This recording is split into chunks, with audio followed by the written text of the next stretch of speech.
नमस्कार मित्रांनो, आजच्या ब्लॉगमध्ये आपलं स्वागत आहे। आजचा आपला स्लॅब गिरडा येथे होता। कारंजा मानोरा रोडवरील पहिला स्टॉप म्हणजे गिरडा। तर गिरडामध्ये पोहोचलो आम्ही। कामाचं सेटिंग लावणं चालू होतं। तर तुम्ही बघू शकता मित्रांनो, आजचा स्लॅब हा कार्टिंगचा होता। कार्टिंग म्हणजे स्लॅब आतमध्ये होता, मशीन आपली बाहेर लागली, त्याच्यामुळे आपण हे दोन गाड्या आणल्या। या दोन गाड्याने माल जाणार आतमध्ये आणि इकडे मचांग बांधणं वगैरे चालू होतं।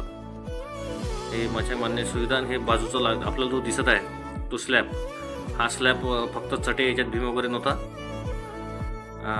अंदाजे 300 ते 400 स्क्वेअर फूट हा स्लॅब आहे। स्लॅबच्या मागचा वाडा आपण पाहू शकतो मित्रांनो। हा अंदाजे 100 ते 125 वर्ष जुना वाडा आहे। हा गणेश गाडगे पाटलाचा वाडा आहे, त्यांचा स्लॅब पण आहे। मिस्त्री आला की आपण आपला स्लॅब चालू करू। सध्या मिस्त्रीची वाट पाहणं चालू आहे आणि भेटूया पुढच्या ब्लॉगमध्ये। जय महाराष्ट्र मित्रांनो।